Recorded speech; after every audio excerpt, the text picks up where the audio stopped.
Hello everyone, good morning. দিনটা ছিল 17 August. সকাল সকাল আমরা বেরিয়ে পড়েছি একটা ছোট্ট ফ্যামিলি ট্রিপ করতে। কোথায় যাচ্ছি সেটা তো তোমরা ভিডিওর আগে দেখতেই পাবে, বুঝতেই পারবে, বা অলরেডি বুঝে গেছো থাম্বনেল দেখে।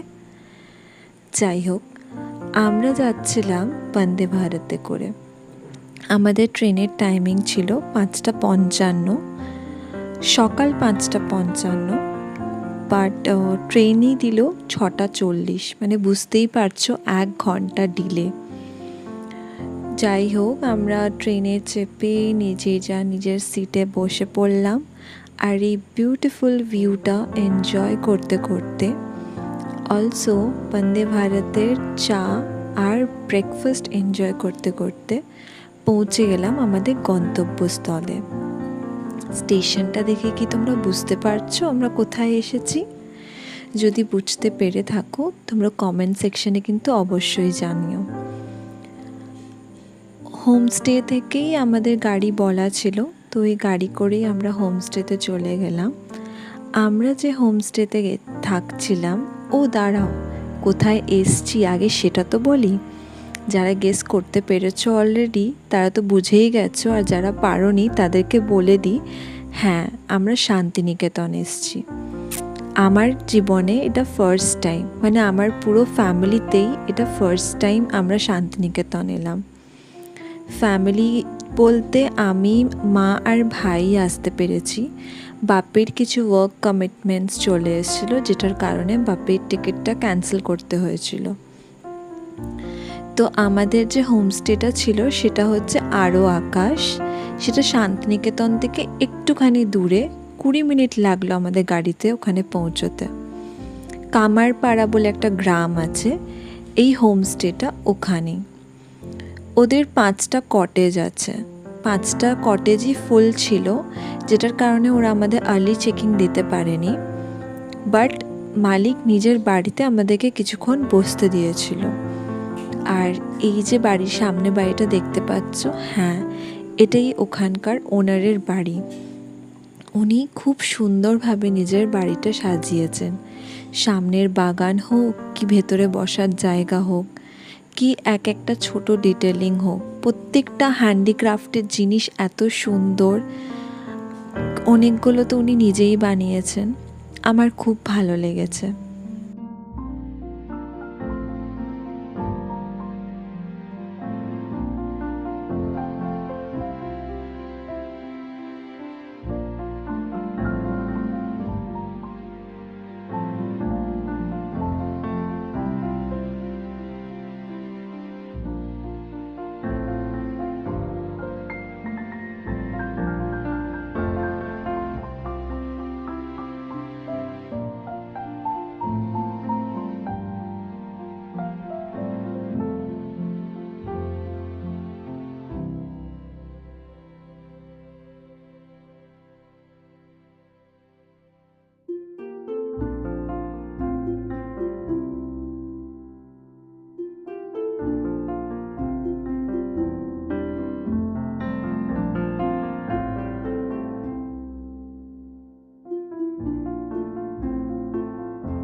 তাই না? খুব সুন্দর না? তোমাদের কেমন লাগলো? এইখান থেকে একটুখানি বেরিয়েই আমাদের জাস্ট 2 সেকেন্ডে আমাদের যে হোমস্টেটা ছিল, মানে আমাদের যে কটেজটা ছিল, সেদিকে চলে যাচ্ছে। অ্যাকচুয়ালি আমাদের ডাইনিং এরিয়াটা ওখানেই ছিল। সকালে ব্রেকফাস্ট বলা ছিল, তাই আমরা চলে যাচ্ছি ব্রেকফাস্ট করতে।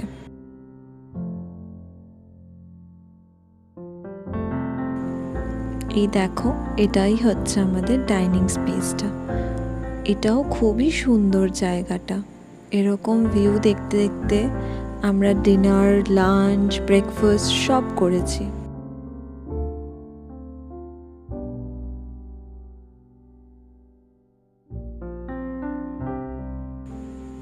ব্রেকফাস্টে ছিল হচ্ছে পরোটা আর আলু ভাজা। ব্রেকফাস্ট করে অতক্ষণ বসে না থেকে আমরা ডিসাইড করলাম যে আশেপাশে যদি কিছু ঘোরার জায়গা থাকে সেগুলো ঘুরে আসি। ওনারকে বলতেই উনি টোটো বুক করে দিলেন আর আমাদেরকে 3টে জায়গার নাম বললেন। এই রকম জঙ্গল পেরিয়ে ফার্স্টে যেখানে আমরা গেলাম সেটা হচ্ছে ফসিল পার্ক। ওখানের এন্ট্রি ফি ছিল 10 টাকা করে পার হেড, কিন্তু ভেতরে ভিডিওগ্রাফি অ্যালাউড ছিল না, তাই জন্য আমি আর ওখানে কোনো ক্লিপস নিতে পারিনি। বাট হ্যাঁ, ছবি তুলেছি, তো ছবিগুলো পারলে আমি এখানে অ্যাটাচ করে দেবো। ওখান থেকে বেরিয়ে যেটা আমরা নেক্সট জায়গাতে গেলাম সেটা হচ্ছে বনলক্ষ্মী।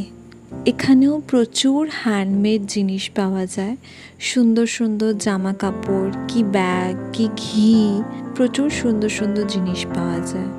এখানেও কিন্তু ভিডিওগ্রাফি বা ফটোগ্রাফি অ্যালাউড ছিল না। এই দেখো, এখানের বাইরে একটা ঠাকুমা এরকম শোপিস বিক্রি করছিল। নেক্সট যে জায়গাটাতে আমরা গেছিলাম সেটার নাম হচ্ছে কনফিটি স্টুডিও শোরুম। এখানে না পুরো সেরামিকের সুন্দর সুন্দর জিনিস পাওয়া যায়। এত সুন্দর লাগছিল, মনে হচ্ছিল সব কটাই আমি কিনে নিয়ে চলে যাই।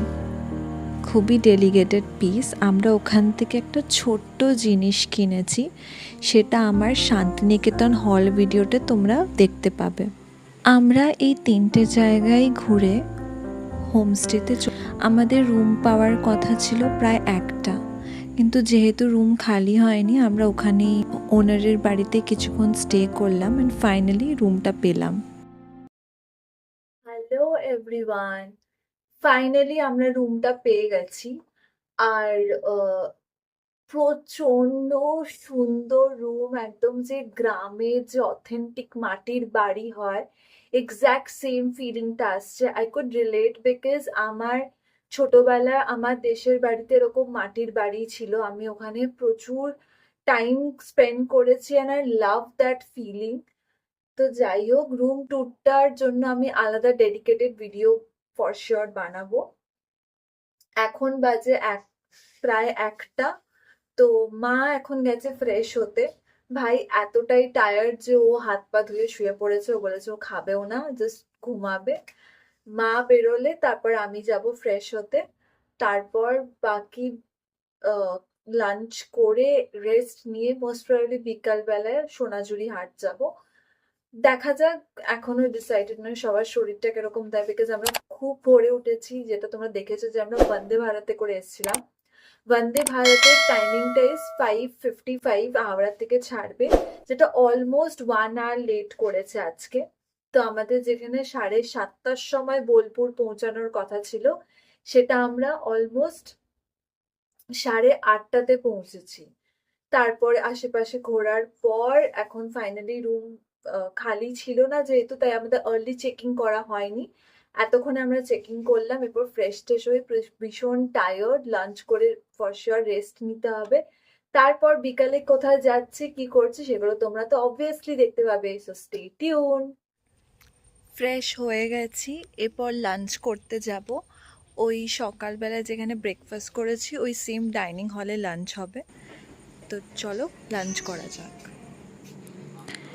আজকে লাঞ্চে ছিল ভাত, বেগুন ভাজা, ডাল, পোস্ত আর কাতলা কালিয়া। লাঞ্চের পর একটু রেস্ট নিয়ে আমরা টোটো বলে রেখেছিলাম, তো বিকাল বিকাল আমরা বেরিয়ে পড়লাম হচ্ছে সোনাঝুরি হাটে যাওয়ার উদ্দেশ্যে।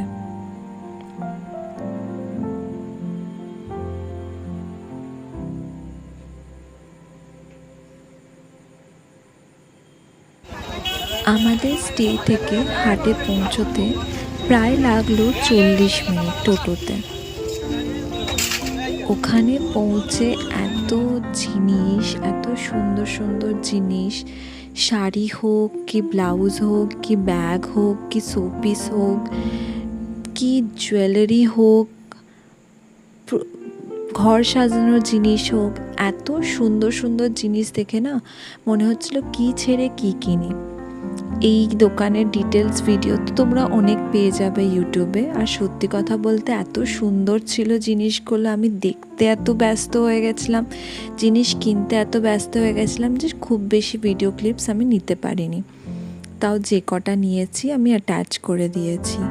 অলসো ওখানে মাঝে মাঝে বাউল গান কিংবা সাঁওতালি নাচ এরকম হচ্ছিল।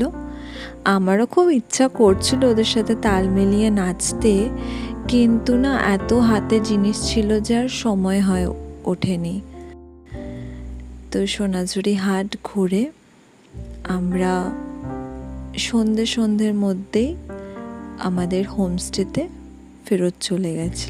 যাওয়ার সময় দাদা বললেন যে এখানে একটা 32 ফিটের লম্বা বুদ্ধ মূর্তি আছে, ওটা আমাদেরকে দেখিয়ে দেবে।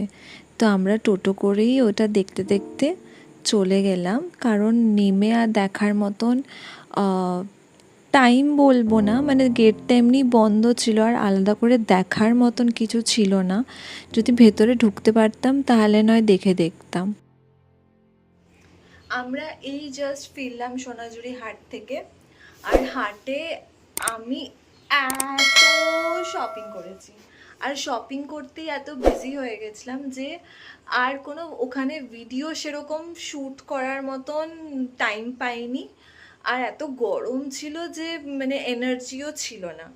বাট আজকের জন্য আর কিছু দেখানোর নেই, এরপর হয়তো আমরা জাস্ট ফ্রেশ হয়ে তারপর যখন ডিনার করব বাস, আর কিছু করার মতো নেই। বাট কালকে আমাদের হোল ডে প্রচুর জায়গা ঘোরার প্ল্যান আছে, প্রচুর জায়গায় যাব। সো স্টে টিউনড, কালকের ব্লগটা খুব ইন্টারেস্টিং হতে চলেছে। অলসো এত যে জিনিস কিনেছি সেটার একটা সেপারেট হল ভিডিও আসবে, যেটা আমি আমার এই চ্যানেলে শেয়ার করব। তো তোমরা যদি দেখতে ইন্টারেস্টেড থাকো যে আমি কি কি সোনাঝুরি হাট থেকে কিনেছি, স্টে টিউনড।